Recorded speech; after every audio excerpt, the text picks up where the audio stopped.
Welcome to master mind of GK. एक बार फिर से आप लोग का स्वागत है मास्टर माइंड ऑफ जीके में। फ्रेंड्स, आज हम लोग इस वीडियो में जीके जीएस का 7वां सीरीज देखेंगे। देखिए, प्रत्येक दिन मैं ऑफलाइन एक सीरीज आप लोग को प्रोवाइड करा रहा हूँ जीके जीएस का, जिसमें 50 प्रश्न होता है। ठीक है फ्रेंड्स, तो आप लोग देखिए अभी से प्रैक्टिस जारी रखें, सभी तरह के प्रश्न आप लोग देखते रहे फ्रेंड्स। धीरे धीरे इसी तरह से आपका तैयारी अच्छी हो जाएगी।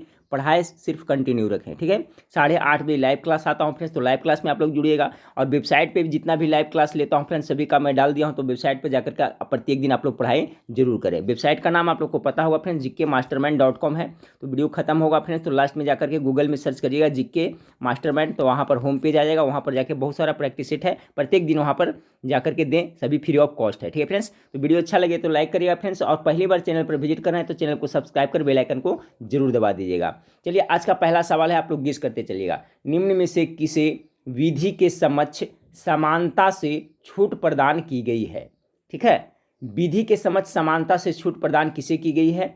एक नंबर सवाल का राइट आंसर होगा फ्रेंड्स, ऑप्शन नंबर सी हो जाएगा, राष्ट्रपति और राज्यपाल दोनों को। ठीक है फ्रेंड्स, जैसा कि सभी को पता है कि राष्ट्रपति भी है जो फ्रेंड्स आपका किसी के सजा को कम कर सकता है, राज्यपाल भी कम कर सकता है। ठीक है, तो देखिए निम्न में से किसी विधि के समक्ष समानता से छूट प्रदान किया गया है, तो राष्ट्रपति और राज्यपाल दोनों को किया गया है, इसलिए ऑप्शन नंबर सी इसका करेक्ट आंसर होगा। सवाल नंबर 2 को देखिए, वाक्य एवं अभिव्यक्ति की स्वतंत्रता के अंतर्गत निम्न में से कौन सा शामिल है? तो कौन कौन शामिल है? प्रेस की स्वतंत्रता, जी बिल्कुल ये भी शामिल है। प्रदर्शन एवं विरोध का, ये भी शामिल है। चुप रहने का स्वतंत्रता, ये भी शामिल है। हड़ताल का, ये नहीं है, यानी 1, 2, 3। सवाल नंबर 2 का राइट आंसर क्या हो जाएगा आपका? 1, 2, 3। 1, 2, 3 किस में है फ्रेंड्स? तो 2 का जो राइट आंसर हो जाएगा ऑप्शन नंबर डी। वाक्य एवं अभिव्यक्ति की स्वतंत्रता के अंतर्गत में से कौन शामिल है? तो आपका ऑप्शन नंबर डी, यानी ये तीनों है, जबकि हड़ताल का अधिकार ये शामिल नहीं है, तो ऑप्शन नंबर डी इसका करेक्ट आंसर होगा। सवाल नंबर 3 को देखें। सवाल नंबर 3 है, संविधान के किस अनुच्छेद में यह वर्णित है कि राज्य न्यायपालिका को कार्यपालिका से पृथक करेगा? राज्य न्यायपालिका को कार्यपालिका से पृथक करेगा, किस अनुच्छेद में है? 3 नंबर सवाल का होगा right answer option number C हो जाएगा, अनुच्छेद 50 में यह वर्णित है। सवाल नंबर 4 को देखिए। सवाल नंबर 4 है, भारत के राष्ट्रपति के प्रसाद पर्यंत पद धारण करते हैं, कौन करते हैं? 4 नंबर सवाल का, तो इसका राइट आंसर होगा फ्रेंड्स ऑप्शन नंबर सी, राज्यपाल करते हैं। ठीक है, अगला सवाल को देखते हैं। अगला सवाल आपका है, भारत की संसद निम्न में से किससे मिलकर बनी होती है? बहुत अच्छा सवाल है फ्रेंड्स, बहुत बार एग्जाम में रिपीट भी हुआ है। चलिए, तो ये संसद के कितने अंग होते हैं? 3 अंग होते हैं फ्रेंड्स, सभी को पता है। लोकसभा, राज्यसभा और राष्ट्रपति, यही तीनों मिलकर करके बना होता है, यानी 1, 2, 3। 1, 2, 3 किस में है? तो 5 का सी, 5 का सी करेक्ट आंसर हो जाएगा। चलिए, इसमें थोड़ा सा देख लेते हैं कि जो लोकसभा होता है वो निम्न सदन होता है, और ये अस्थायी सदन होता है, इसको भंग किया जा सकता है। राज्यसभा जो अस्थायी सदन होता है, उच्च सदन होता है, इसको भंग नहीं किया जा सकता है। ठीक है, अब देखिए, राज्यसभा का जो सदस्य है उसका न्यूनतम आयु कितना होता है? तो 30 वर्ष होता है। राज्यसभा के सदस्यों की न्यूनतम आयु कितने वर्ष होता है? 30 वर्ष होता है, याद रखिएगा। जबकि लोकसभा का जो न्यूनतम है कितना? 25 वर्ष होता है, ये याद रखिए। संसद के कितने अंग कभी कभी पूछा जाता है, तो संसद के कितने अंग होते हैं? तो 3 अंग होते हैं। कौन कौन? यही आपका लोकसभा, राज्यसभा और राष्ट्रपति होता है। 6 नंबर सवाल को देखें। संविधान सभा के मूल अधिकारों, अल्पसंख्यकों एवं जनजातियों तथा बहिष्कृत प्रभावित क्षेत्रों के लिए परामर्शदाता समिति के अध्यक्ष थे, कौन थे? परामर्शदाता समिति के अध्यक्ष कौन थे? तो 6 नंबर सवाल का राइट आंसर होगा सरदार पटेल थे। ठीक है फ्रेंड्स, देखिए बहुत अच्छा सवाल है ये। संविधान सभा के मूल अधिकारों, अल्पसंख्यकों एवं जनजातियों तथा बहिष्कृत प्रभावित क्षेत्रों के लिए जो परामर्शदाता थे, उसके समिति के अध्यक्ष कौन थे? तो सरदार पटेल थे। 7 नंबर सवाल को देखिए। 7 नंबर सवाल, संविधान सभा के प्रारूप समिति में कुल कितने सदस्य थे? चलिए गेस करिए, सवाल नंबर 7 का राइट आंसर क्या होगा? देखिए, संविधान सभा की प्रारूप समिति में कुल कितने सदस्य थे? तो आपका 7 सदस्य थे, ऑप्शन नंबर ए इसका राइट आंसर हो जाएगा। और प्रारूप समिति के अध्यक्ष भी पूछा जाता कभी कभी, तो आपका डॉक्टर भीमराव अंबेडकर थे जो प्रारूप समिति के अध्यक्ष थे, याद रखिएगा। पूछा जाता है कि संविधान सभा की प्रारूप समिति के अध्यक्ष कौन थे? तो डॉक्टर भीमराव अंबेडकर थे। और कुल कितने सदस्य थे? तो 7 थे। चलिए, सवाल नंबर 8 को देखिए। 8 नंबर सवाल है, निम्न में से कौन सा कथन प्रस्तावना के संदर्भ में सही है? देखिए भारत का जो उद्देशिका है उसी को प्रस्तावना कहते हैं। प्रस्तावना के बारे में फ्रेंड्स, प्रस्तावना जो आपका प्रावधान लिया गया है अमेरिका से लिया गया है, और प्रस्तावना की भाषा है जो कहाँ से, तो ऑस्ट्रेलिया के संविधान से लिया गया है। देखिए बार बार मैं रिपीट इसलिए करता हूँ फ्रेंड्स कि रिपीट करने से क्या होता है, बार बार सुनते रहिएगा तो याद हो जाएगा। अब पढ़ने का यही तरीका है, इसलिए भी मैं कहता हूँ फ्रेंड्स कि वेबसाइट पर जाकर के प्रत्येक दिन आप लोग रिपीटेशन जरूर करें। ऐसा जो भी स्टूडेंट कर रहे हैं मेरे जो बताया उस हिसाब से उनकी तैयारी बहुत अच्छी हो रही है फ्रेंड्स, और माइंड में टोटल सभी जीके जीएस फिट हो रहा है और सदा के लिए याद हो रहा है। इसलिए रिपीटेशन बहुत जरूरी है, याद करने का मंत्र यही है, रिपीटेशन है। तो कर रहा है निम्न में से कौन सा कथन प्रस्तावना के संदर्भ में सही है, तो सवाल नंबर 8 का जो करेक्ट आंसर होगा ऑप्शन नंबर ए, केवल एक है जो सही है। प्रस्तावना संविधान का एक भाग है। दूसरा, प्रस्तावना को संशोधित नहीं किया जा सकता, एक गलत है। प्रस्तावना में संशोधन किया गया तभी तो फ्रेंड्स इसमें आपका धर्मनिरपेक्ष अखंडता ये सब शब्द जोड़ा गया था, ठीक है। तो 8 नंबर सवाल का right answer option number A हो जाएगा। सवाल नंबर 9 को देखिए, सवाल नंबर 9 है, देश के शासन में मूलभूत है, देश के शासन में मूलभूत है और विधि बनाने में इन तत्वों को लागू करना राज्य का कर्तव्य होगा। यह निम्न में से किसके संबंध में कहा गया है, किसके संबंध में यह कहा गया है, तो सवाल नंबर 9 का correct answer option number B होगा, राज्य के नीति निर्देशक तत्व जो आयरलैंड के संविधान से लिया गया है। ये भी याद रखिएगा, देश के शासन में मूलभूत है और विधि बनाने में इन तत्वों को लागू करना राज्य का कर्तव्य होगा। यह है जो निम्न में से किसके संबंध में कहा गया, तो राज्य के नीति निर्देशक तत्व के बारे में कहा गया है। राज्य के नीति निर्देशक तत्व आयरलैंड के संविधान से लिया गया है। मूल अधिकार है, मूल अधिकार की संख्या अभी कितना है, टोटल 6 है, ठीक है फ्रेंड्स। पहले मूल अधिकार का जो था संख्या कितना था, मूल संविधान में 7 था, लेकिन संपत्ति के अधिकार को हटा दिया गया है। मूल अधिकारों की संख्या भी कितना है, 6 है। ये मूल अधिकार आपका मौलिक अधिकार या मूल अधिकार अमेरिका के संविधान से लिया गया है। मूल कर्तव्यों की संख्या टोटल कितना, पहले 10 था, अभी कितना हो गया फ्रेंड्स, 11 है, ठीक है। 11 है, यही आपका रूस के संविधान से ग्रहण किया गया है। तो ये सब सभी को रिपीट करता हूँ, सब याद करते चलिए, इससे आपका रिविजन होते चलेगा। सवाल नंबर 10 को देखिए, 10 नंबर सवाल आपका है कि केंद्र राज्य संबंध के अध्ययन के लिए सरकारिया आयोग का गठन किस वर्ष किया गया था। इसमें 2 सवाल बन रहा है, सरकारिया आयोग किससे संबंधित है, तो केंद्र और राज्य से संबंधित है, ठीक है। इसका गठन कब किया गया था, तो 10 का राइट आंसर 1983 ईस्वी में, ऑप्शन नंबर सी इसका करेक्ट आंसर हो जाएगा। सवाल नंबर 11 को देखिए, 11 नंबर सवाल आपका है कि क्षेत्रीय परिषदों के संबंध में निम्नलिखित में से कौन सा कथन सही है, ठीक है। तो कौन सा है, क्षेत्रीय परिषद संवैधानिक निकाय है, फिर है इनका गठन राज्य पुनर्गठन अधिनियम 1956 के आधार पर किया गया है। 11 नंबर सवाल का जो right answer option number B होगा, केवल 2 ही सही है। इनका गठन है जो राज्य पुनर्गठन अधिनियम 1956 के तहत किया गया है, ठीक है। तो क्षेत्रीय परिषदों के संबंध में कौन सा कथन सही है, तो आपका ऑप्शन नंबर बी इसका करेक्ट आंसर होगा। यही कथन आपका सही है कि इनका गठन राज्य पुनर्गठन अधिनियम 1956 के तहत आपका हुआ है। चलिए 12 नंबर सवाल को देखते हैं। 12 नंबर सवाल आपका क्या है फ्रेंड्स, 12 नंबर सवाल है, किस संविधान संशोधन अधिनियम द्वारा यह प्रावधान किया गया कि राष्ट्रपति राष्ट्रीय आपातकाल की उद्घोषणा केवल मंत्रिमंडल की लिखित सिफारिश प्राप्त होने पर ही कर सकता है। बहुत अच्छा सवाल है फ्रेंड्स, तो इसका जो करेक्ट आंसर हो जाएगा आपका 44 में, ठीक है। किस संविधान संशोधन अधिनियम द्वारा यह प्रावधान लाया गया कि राष्ट्रपति है जो राष्ट्रीय आपात की घोषणा केवल मंत्रिमंडल की लिखित सिफारिश पर कर सकता है, ये 44वें संविधान संशोधन में, ठीक है।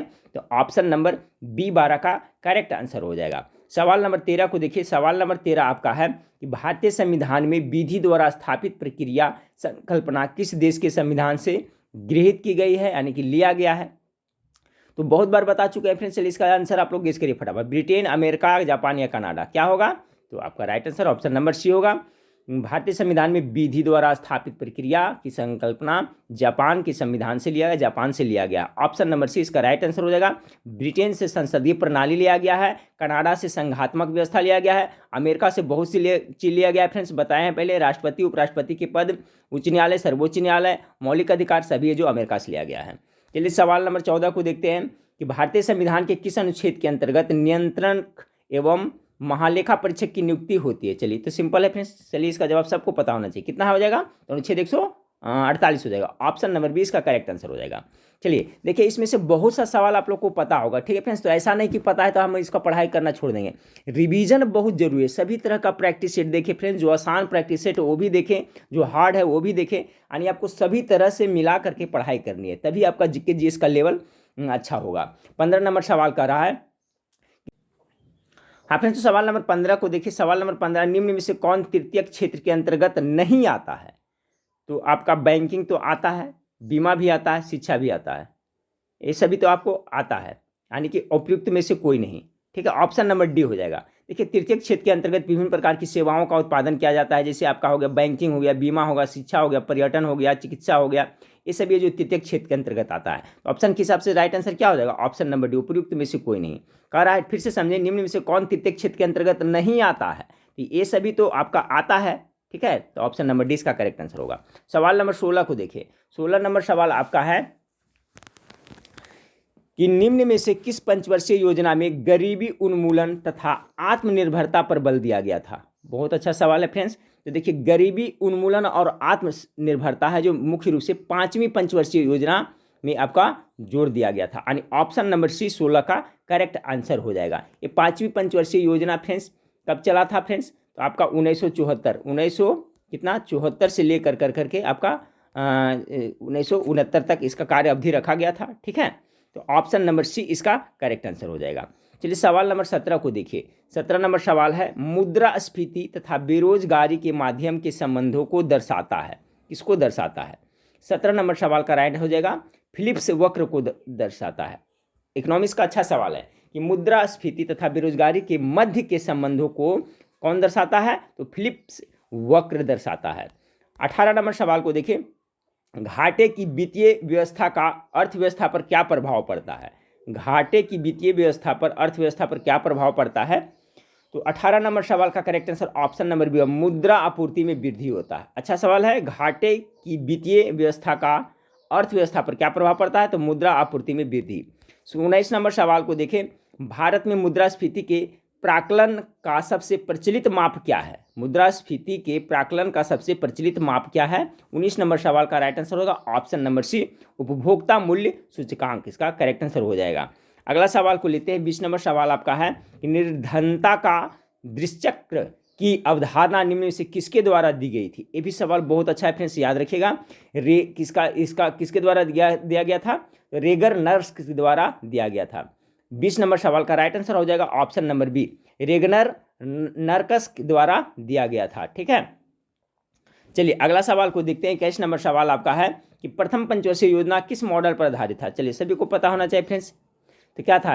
हेरोड डोमर मॉडल पर ना, यानी ऑप्शन नंबर बी 21 का करेक्ट आंसर हो जाएगा। प्रथम पंचवर्षीय योजना। द्वितीय किसका था? तो महालनोबिस मॉडल पर था द्वितीय पंचवर्षीय योजना। तो 21 का right answer option number B हो जाएगा। सवाल नंबर 22 को देखिए।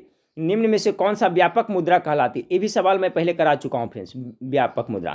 तो देखिए बार बार रिपीट हो रहा है, तो ये भी याद रखिए, M3। ठीक है, M3 को क्या कहते हैं? व्यापक मुद्रा कहते हैं। चलिए अगला सवाल को लेते हैं। अगला सवाल आपका है कि निम्न में कौन मौद्रिक नीति का गुणात्मक उपकरण नहीं है? 23 का। तो देखिए मौद्रिक नीति का जो गुणात्मक उपकरण कौन नहीं है? तो 23 का राइट आंसर होगा ऑप्शन नंबर डी, खुले बाजार की क्रिया है जो आपका मौद्रिक नीति का गुणात्मक उपकरण नहीं है। कौन सा? खुले बाजार की क्रिया। देखिए ये सब सवाल जो इकोनॉमिक्स का है फ्रेंड्स, ये सब जो वीडियो पॉज कर करके एक नोटबुक में नोट कर ले और इसको प्रत्येक दिन देखें। ठीक है फ्रेंड्स, नहीं तो जिस तरह से मैं वेबसाइट पर दे दिया हूँ फ्रेंड्स, तो वेबसाइट पर जाकर प्रत्येक दिन देखिए तो ये सब प्रश्न आपको वहाँ पर भी देखने को मिलेगा। जो इंपॉर्टेंट रहता है छाट के डाल दिया हूँ। तो इसी तरह से जब प्रत्येक दिन आप रिपीट करिएगा तभी आपको याद होगा। एक बार पढ़ने से कुछ दिन तक याद रहता है, फिर भूल जाते हैं। इसलिए मंत्र यही है फ्रेंड्स, उसका रिपीटेशन बहुत जरूरी है। तो जो सवाल आपको टेढ़ा लगे, जो याद नहीं है, तो उसको एक नोटबुक में लिख ले और उसको प्रत्येक दिन देखे, तब याद हो जाएगा। जैसे कि निम्न में से कौन मौद्रिक नीति का गुणात्मक उपकरण नहीं है? एक बार अभी यहाँ देखा तो कौन है? खुले बाजार की प्रक्रिया। इसी को अगर 2-4 दिन हम देख लिए फ्रेंड्स, खुले बाजार की क्रिया, खुले बाजार की क्रिया, जब 4 दिन पढ़िएगा ये आपको सदा के लिए याद हो जाएगा। 24 नंबर सवाल आपको देखिए है कि आरबीआई का लेखा वर्ष है। चलिए आरबीआई का लेखा वर्ष कब है? फटाफट इसका जवाब दे। सवाल नंबर 24 का करेक्ट आंसर क्या होगा?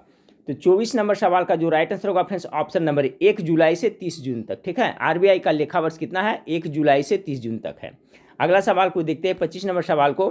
25 नंबर सवाल है, यदि प्राथमिक घाटे में ब्याज भुगतान को सम्मिलित कर लिया जाए। ठीक है, यदि प्राथमिक घाटे में ब्याज भुगतान को सम्मिलित कर लिया जाए तो यह निम्न के बराबर होता है। किसके बराबर आपको ये होता है? 25 नंबर सवाल का राइट आंसर क्या होगा? तो 25 नंबर सवाल का जो राइट आंसर होगा ऑप्शन नंबर ए हो जाएगा, राजकोषीय घाटा हो जाएगा।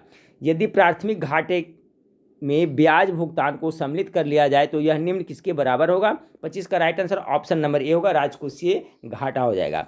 सवाल नंबर 26 को देखिए, निम्न में से भारत में किस समूह की चट्टानें धात्विक खनिजों का प्रमुख स्रोत है। 26 नंबर सवाल का राइट आंसर क्या होगा, फटाफट इसका जवाब दे। 26 नंबर सवाल, एक मिनट फ्रेंड्स।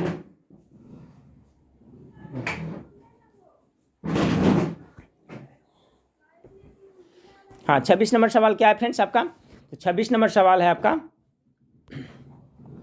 कि निम्न में से भारत में किस समूह की चट्टानें धात्विक खनिजों का प्रमुख स्रोत है। 26 नंबर सवाल का राइट आंसर हो जाएगा ऑप्शन नंबर ए हो जाएगा, धारवाड़ समूह। ये सवाल भी देखिए आपको प्रैक्टिस शीट में कभी कभी देखने को मिलेगा, बहुत बार आया है एग्जाम में। भारत में किस समूह की चट्टानें धात्विक खनिजों का प्रमुख स्रोत होता है, तो धारवाड़ समूह इसका करेक्ट आंसर हो जाएगा। ठीक है, ये धारवाड़ समूह की जो चट्टानें होती है फ्रेंड्स वो अत्यधिक धात्विक होती है। इसमें खास करके सोना हो गया, लोहा हो गया, मैग्नीज हो गया और अब्रक, कोबाल्ट, तांबा, सीसा आदि खनिज पाए जाते हैं। ये धारवाड़ समूह याद रखिएगा, धारवाड़ समूह की चट्टाने में आपका खनिज तत्व पाया जाता है, तो ऑप्शन नंबर ए इसका राइट आंसर होगा। 27 नंबर सवाल को देखें, निम्नलिखित में से कौन सुमेलित नहीं है। 27 नंबर सवाल का सुमेलित कौन नहीं है, तो देखिए केंद्रमुख लौ आयस के लिए है, ये आपका सुमेलित है। कोलार है जो आपका सोना के लिए है कर्नाटक में, ये भी आपका है। कोडरमा चांदी के लिए एक गलत है फ्रेंड्स। ठीक है, कोडरमा चांदी के लिए नहीं है, किसके लिए है, तो ये अबरफ के लिए है। ठीक है, किसके लिए है, ये अबरफ के लिए है। बाकी जावर है जो सीसा जस्ता के लिए आपका ये सही है, तो ऑप्शन नंबर सी इसका राइट आंसर होगा। कोडरमा किसके, अबरफ के लिए है। 28 नंबर सवाल को देखिए फ्रेंड्स कि निम्न में से कौन पेट्रोलियम का सबसे बड़ा उत्पादक राज्य है।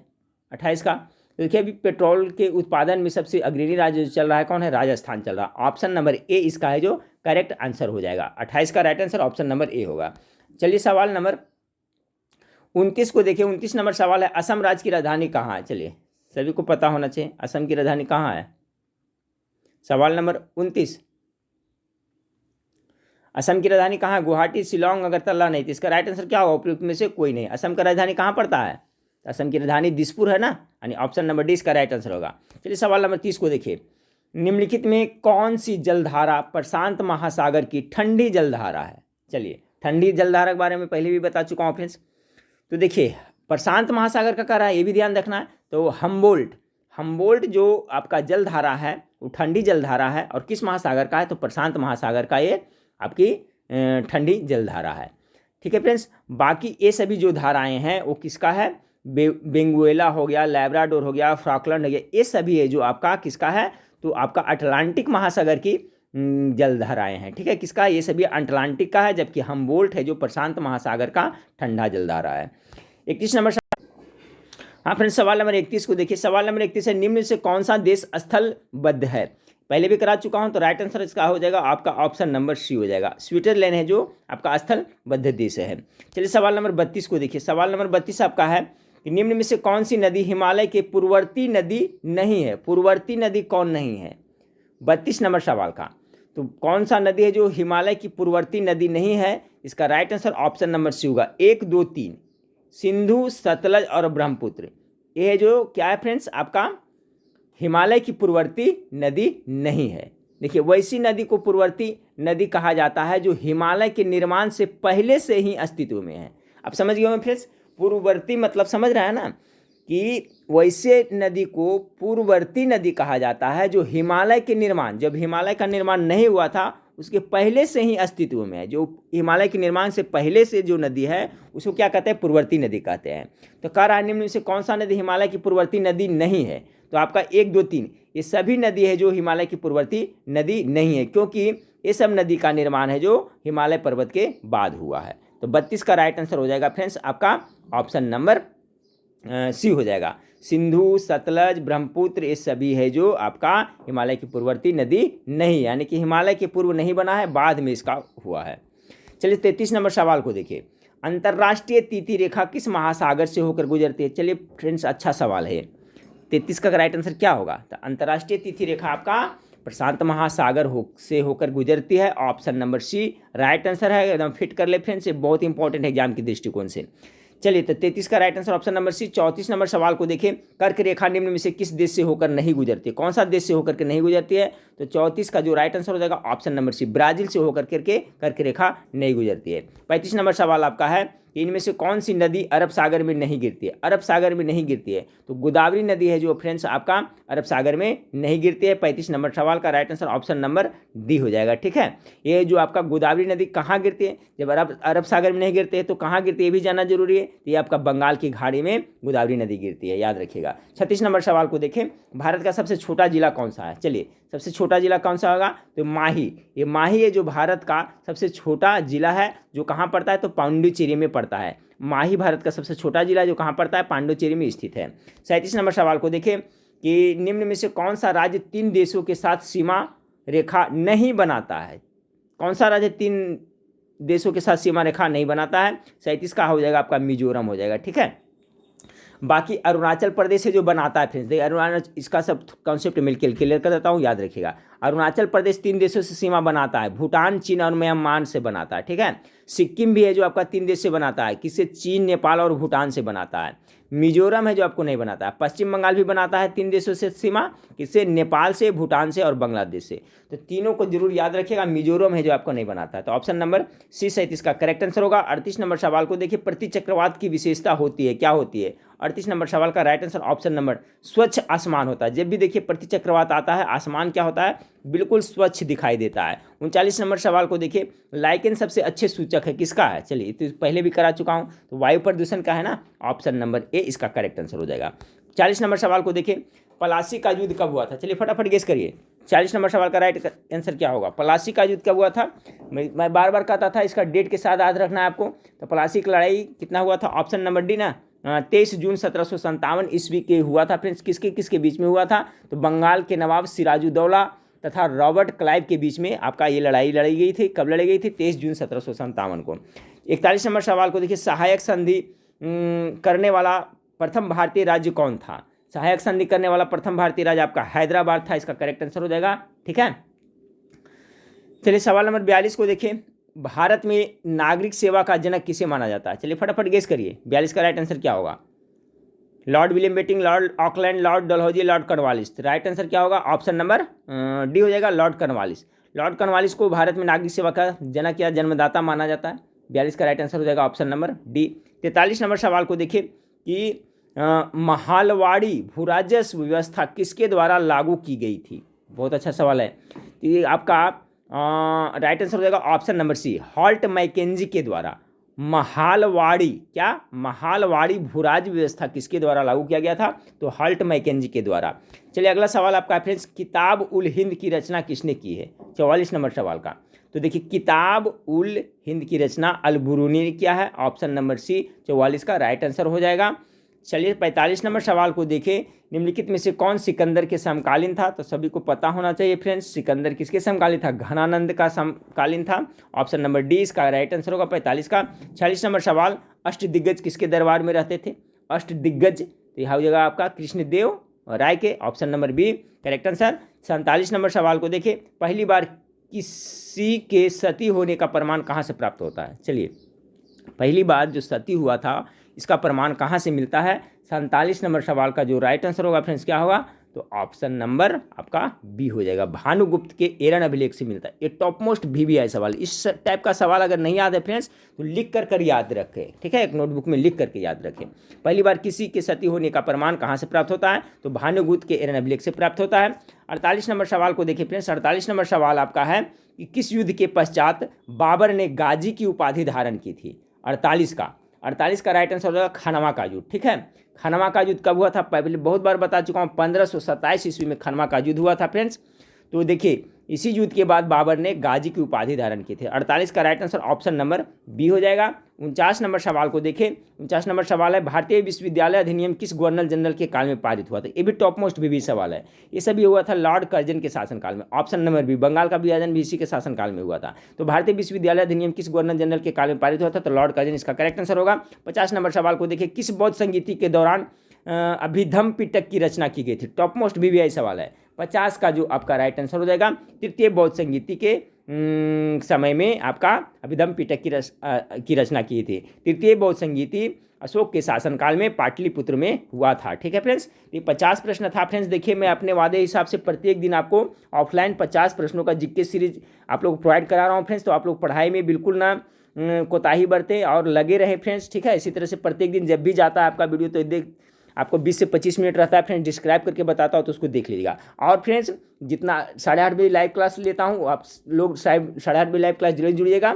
और लाइव क्लास में जितना टोटल अभी तक टोटल आपको टोटल 26 लाइव क्लास हुआ है, सभी का है जो प्रैक्टिस सेट बना करके वेबसाइट पे डाल दिया हूँ। वहाँ पर जाके आपको प्रत्येक दिन रिवीजन करना है और उसका लिंक है जो फ्रेंड्स इस वीडियो के नीचे डिस्क्रिप्शन में मैं दे रहा हूँ। उस लिंक पर जा करके जो लाइव क्लास है उसका आप लोग प्रत्येक दिन जा करके टेस्ट वहाँ पर जरूर दे। प्रत्येक दिन जब वहाँ पढ़िएगा तो इसी तरह से आपका रिपीटेशन होगा और याद होगा। तो इस वीडियो के नीचे डिस्क्रिप्शन में लिंक दिया हुआ है, वहाँ पर जाएँ और जाकर के वेबसाइट पर पढ़ाई करें। ठीक है फ्रेंड्स, तो नेक्स्ट वीडियो में फिर मिलते हैं। देखने के लिए थैंक यू, धन्यवाद।